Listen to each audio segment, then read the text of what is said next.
जो कि छत्तीसगढ़ के मुख्यमंत्री भूपेश बघेल के खिलाफ चुनाव लड़े, वो इस वक्त हमारे साथ मौजूद हैं। हम उनका स्वागत करेंगे इंडिया न्यूज पर। विजय बघेल साहब, आपका बहुत बहुत शुक्रिया इंडिया न्यूज पर। जी जी, भले ही छत्तीसगढ़ के मुख्यमंत्री भूपेश बघेल चुनाव जीत गए हों, लेकिन बीजेपी ने एक रणनीति के साथ आपको खड़ा किया। आपको इसलिए खड़ा किया कि भूपेश बघेल दूसरे सीटों पर उस तरीके से प्रचार न कर पाए और बीजेपी उसमें सफल भी हुई। आपने उन्हें घेरा और कड़ी टक्कर दी। लगा कि भूपेश बघेल चुनाव हार जाएंगे। भले ही भूपेश बघेल चुनाव जीत गए हों, आप चुनाव हार गए हों, लेकिन बीजेपी की अगर जीत छत्तीसगढ़ में हुई है तो एक बड़ा संकेत आपने जरूर दिया है। क्या कहेंगे आप? देखिए, मैं तो धन्यवाद दूंगा अपने राष्ट्रीय नेताओं को, प्रदेश के नेताओं को कि मेरे ऊपर विश्वास करके मुख्यमंत्री के खिलाफ मुझे प्रत्याशी बनाए और मैं उस विश्वास पर खरा नहीं कर पाया। क्षमा चाहता हूं जी। और जनता जनार्दन का जनादेश सिरोधार्य है। जनता जनार्दन को प्रणाम भी करता हूं। मगर जो घोषणा पत्र समिति के संयोजक के रूप में जो जिम्मेदारी मुझे दी थी, मैं अपनी टीम के साथ मिलकर सभी राष्ट्रीय नेताओं के मार्गदर्शन में, सभी प्रदेश के नेताओं के मार्गदर्शन में मोदी की गारंटी के रूप में हमने घोषणा पत्र बनाया और जिसको हमारे नेता माननीय अमित शाह जी ने छत्तीसगढ़ में आके लॉन्च की और उसका प्रतिसाद वाकई में पूरे छत्तीसगढ़ में मिला है। उसका प्रसाद हमें मिला, हमने देखा। लेकिन एक चीज पूछना चाहूंगा विजय बघेल साहब, कभी कभी क्या होता है कि किस्मत को जो मंजूर होता है वो किसी को नहीं पता होगा। ठीक उत्तराखंड में भी ऐसा ही हुआ और पुष्कर सिंह धामी चुनाव हार गए, लेकिन उनके चेहरे पर पार्टी ने चुनाव लड़ा और उसके बाद हारने के बावजूद भी पार्टी ने उन्हें मुख्यमंत्री बना दिया। क्या ऐसी उम्मीद कर सकते हैं कि पार्टी देखे कि वाकई प्रचंड जीत हुई है और निश्चित तौर पर मुख्यमंत्री के सामने आप खड़े हैं, तो पार्टी सोच सकती है? क्या आप ये मानते हैं कि ऐसा हो सकता है? नहीं, मैं ये देखिए, मेरी मन में कभी महत्वाकांक्षा नहीं रही और धामी जी बहुत बड़े नेता हैं।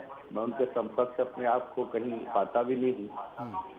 वो तो बड़े ओहदेदार नेता हैं और पार्टी ने निश्चित रूप से उनको वहाँ का दायित्व देकर एक नया जो उत्तराखंड है उसके लिए उनको एक सक्षम नेतृत्व उनके जैसा दिया है। लेकिन वो भी तो चुनाव हार गए थे, उसके बावजूद पार्टी ने मुख्यमंत्री बनाया। क्या आपके साथ नहीं हो सकता ऐसा? चुनाव हारना जीतना अपनी जगह है।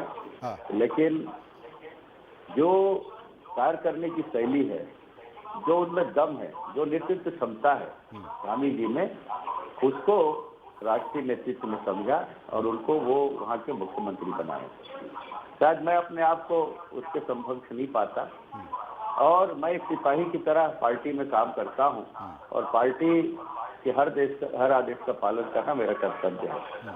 मुझे बड़ी खुशी है कि हमारे छत्तीसगढ़ राज्य में भ्रष्टाचार से लिप्त, शराबखोरी में लिप्त और न जाने कितने तरह के अनर्गल कार्य करने वाले इस भ्रष्ट सरकार को यहाँ की जनता ने उखाड़ फेंकी और जो सारे एग्जिट पोल थे उसको झुटलाते हुए यहाँ की जनता ने हमें आशीर्वाद दिया और आज भारतीय जनता पार्टी की मजबूत सरकार, पूर्ण बहुमत के साथ सरकार बनी। उसके लिए जनता जनार्दन को एक बार फिर से नमन करता हूं, प्रणाम करता हूं। वाकई ये आपका साहृदय है जो आप इस बात को मानते भी हैं। लेकिन विजय साहब, आपके पास घोषणा पत्र समिति का प्रमुख का पद भी था, आप केंद्र में सांसद भी हैं, पार्टी ने विधानसभा चुनाव लड़ाया और एक चेहरे के तौर पर लाया, क्योंकि कोई और चेहरा नहीं था। रमन सिंह, अरुण साव और आप, तीन चेहरे सामने दिखाई दे रहे थे और यह लग रहा था कि इन्हीं तीन चेहरों में से अगर सरकार बनती है, पार्टी सत्ता में आती है, तो इन्हीं तीन चेहरों में से कोई व्यक्ति मुख्यमंत्री होगा।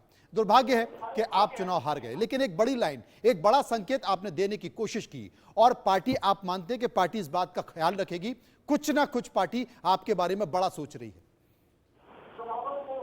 देखिए, पार्टी मेरी माँ है और पार्टी के नेतागण मेरे आदरणीय हैं। माँ का आदेश, माँ का प्यार ही मेरे लिए सब कुछ है और पार्टी ने मुझे क्या कुछ नहीं दिया। मुझे 2008 में विधानसभा की टिकट पार्टी ने दी और उसमें किसी मुख्यमंत्री को उस समय हार का सामना करना पड़ा भारतीय जनता पार्टी से और सांसद के रूप में 2019 में पार्टी ने मुझे प्रत्याशी के रूप में यहाँ मुझे प्रत्याशी बनाया और सर्वाधिक मत से यहाँ के जनता जनार्दन ने और कार्यकर्ताओं की मेहनत ने यहाँ पर एक रिकॉर्ड बनाया। और आज मुझे संयोजक के रूप में जो सम्मान दिए वो बहुत बड़ी है मेरे लिए। साथ ही साथ मुख्यमंत्री के खिलाफ जो प्रत्याशी बनाया वो मेरे लिए एक सौभाग्य के क्षण था। मैं और बहुत ज्यादा कल्पना नहीं करता। पार्टी का प्यार मिले, पार्टी का स्नेह मिले, पार्टी के राष्ट्रीय नेताओं का आशीर्वाद हमेशा मुझे मिलता रहे, मैं उसमें अपने आप को सौभाग्यशाली मानता हूँ। ये बड़प्पन है आपका, बहुत बहुत शुक्रिया। लेकिन निश्चित तौर पर आपने एक बड़ी लकीर खींची है छत्तीसगढ़ में, तब जबकि छत्तीसगढ़ के लोकप्रिय मुख्यमंत्री, ये कहा जा रहा था कि लोकप्रिय मुख्यमंत्री भूपेश बघेल हैं, आपने बड़ी चुनौती दी। और अगर देखा जाए तो कभी आगे कभी पीछे, कभी आप भूपेश बघेल हार रहे हैं और कभी फिर आप जीत रहे हैं। इन सब के बीच आपने लकीर खींची, आपका बहुत बहुत शुक्रिया। और निश्चित तौर पर पार्टी आपको आपके बारे में जरूर सोचेगी। बहुत बहुत शुक्रिया।